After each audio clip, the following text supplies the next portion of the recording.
Well, good morning. Welcome to another ASMR at 5. And joining me for my first sip of coffee today. Hold on one second.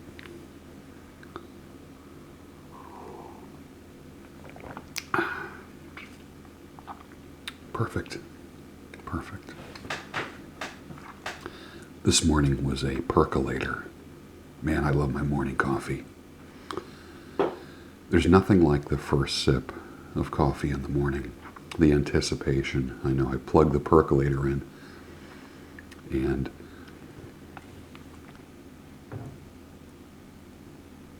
let me turn this up a little bit here. I plug the percolator in, then I squeeze lemon, half a lemon in some water, slam that, and that's how I start my day. And then I take out the cat food, put it on the counter. I don't feed them yet because I don't want them crunching while I'm doing a video, but once I feed them, they get a little bit active and start running around. And I really enjoy watching them do that, but not at 5 o'clock in the morning. I did get up late today. I got up at about 5, actually. So for me, that's sleeping in. Usually it's 4:30. It's so funny how you're just laying there in bed and you start thinking about coffee. And I think now that it's fall, it's cool outside. I'm wearing a t-shirt and a flannel shirt. When I go out to the Van Gogh room and do my reading this morning, I will have a Timberland hooded sweatshirt, a zip up with a hood. A hooded sweatshirt with a hood, imagine that. Very thick. I could wear that outside. That's the one that I wear outside when I shovel the driveway in the wintertime. It's very thick. And I liked it because the hood is, like I have another one, a really light one. But this Timberland, it seems like it's an inch thick of fleece inside. It's really high quality. I really like this thing. But the hood comes like out this far. So if the wind is blowing, my face doesn't get the wind. And I can really cinch it up. It's really nice. I like it a lot. As opposed to the other one, where the hood comes to about like right here. My face is kind of like out into the elements. So if it's snowing like crazy or raining, this thing comes out far enough where my face is almost like in a cave, which is what I like. I actually took a few pictures back when I had the big white beard with that hood on, and it looked very wizardly. I remember when my hashtag was Wizard by Winter, that was one of my favorite things to wear. I'll never forget that. That was neat. Right now I'm at this weird place in this beard. I'm itching like a maniac right now, just like tearing at my neck. Because I put the line in about 2 fingers above the Adam's apple, shave the rest. Now this is kind of like growing in, not because I'm growing it in, just because most of my work these days is not out in public. I would say about 1/3 to 1/2 is out in public, with the public, with my clientele and guests. And the rest of it is behind closed doors, behind a PC, Skyping, that type of thing.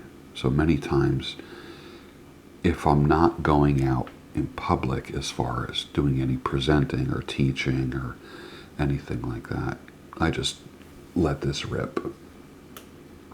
And this is probably a good 7 to 10 days of growth.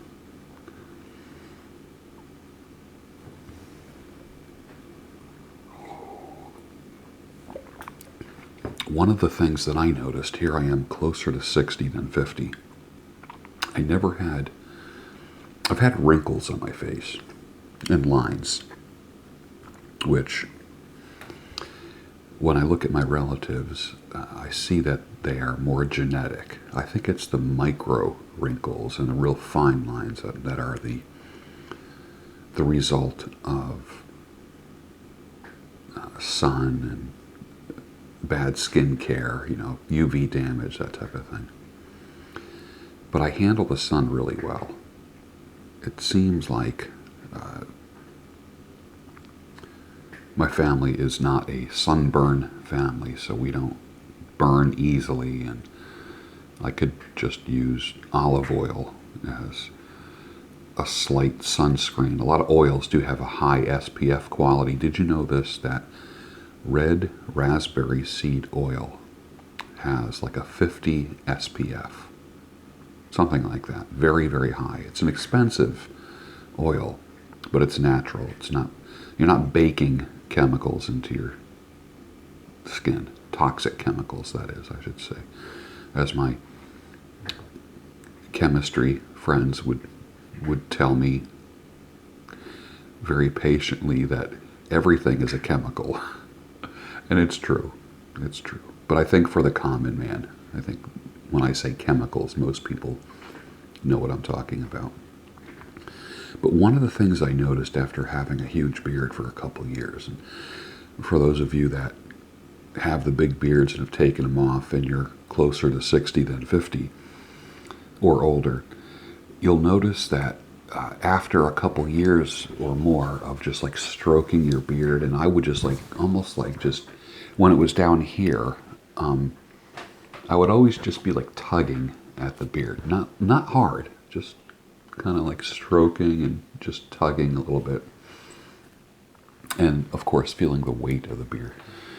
When you're doing that, you're not pulling on your face as much. You're really, the stuff that grows from here to here, all this hair in here, is what makes up the massiveness. Like when someone looks like they have a huge beard, it's really that under beard that gives it its critical mass.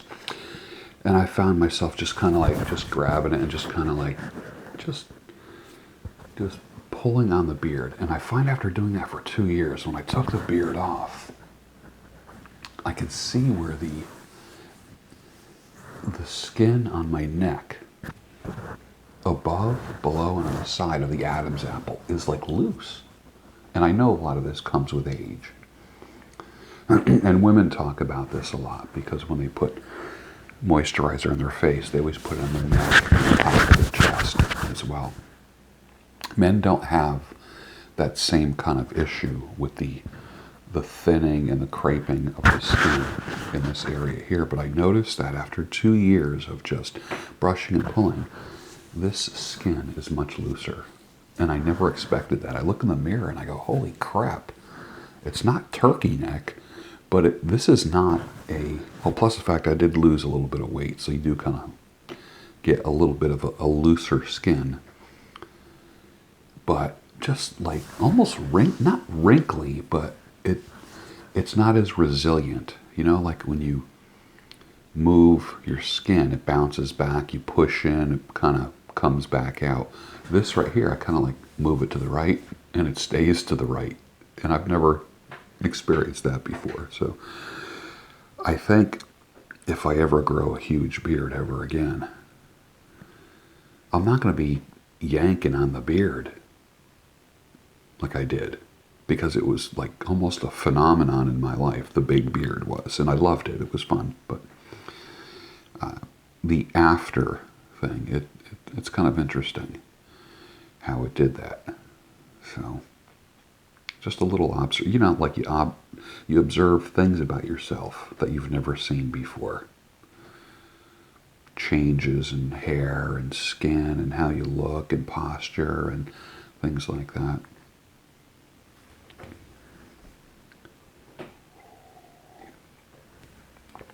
Nothing like the first sip of coffee. Nothing like it. And I enjoy the interesting thing about having your first cup of coffee in the morning is I don't want it with people. I don't want other people sitting at this table with me. I love the fact that it's early. I love the fact that I'm alone. And I don't want to be joined by anyone when I have my first cup of coffee. It's just one of those things where when I'm not recording a video and I have my first cup of coffee, what I usually do is I have a book in front of me and I'm reading. What I don't do is go right to electronics. I don't wake up and check email. I don't wake up and check Twitter and all this stuff. I don't do it. I wake up, make my coffee, and I read. And then between the coffee and the reading, almost like priming the pump, getting it a little bit unstuck, then my writing mojo just comes back. Just within 30 minutes. And that's when I start writing. And by writing, I mean literally writing with a pen or pencil on a pad of paper. Hemingway talked about writing. And he talked about when you write, you have another chance to get it right. You understand? As opposed to like committing it to typewriter or PC right away, which I type really fast. Over 100 words a minute. I fly. I find that my accuracy, and there's more typos, my accuracy decreases with more coffee. There's like a certain point I can drink up to 2 cups of coffee and be fine. 1 is optimal. But after 2 cups, there's more typos. I notice that. That's probably just a caffeine thing, I would imagine. But getting up early, having coffee, reading, and I always have anywhere between 3 and 5 books going at all times. And I'm blowing through the books, and I'm underlining, and I'm taking notes in columns. And then I have my pads of paper, and like Hemingway said, you commit it to paper first. And then you correct things on paper. And then you might bring it over and then enter it into your PC as well. So you have like a few chances to kind of edit. And I always thought that was an interesting perspective. And that's what I like to do in the morning. And I like to have all of that creative stuff done before I even check the email or check comments or that type of thing, or any kind of interaction with the outside world. I like the bubble that I'm in the morning, and I protect that bubble. It's like the golden bubble. It's important that you have that period of time that no one can enter in. You have your first cup of coffee, you're reading, you're writing, you're not responding or interacting with the world, and your creativity will flow.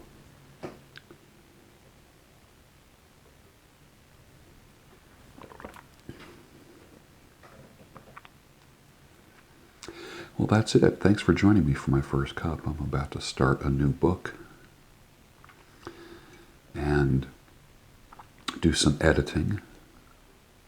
Wrote a book on leaving retail, and I'm about halfway through the editing process with that on paper, and then I'll commit it to the PC, transcribe it, and then I'm going to look at my various publishing options as far as offering a hard copy on Amazon, an ebook, which I think ebooks are wonderful.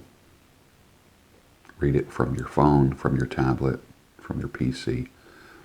To me, that's one of my favorite ways to read without having more stuff in my life, although I have a huge library.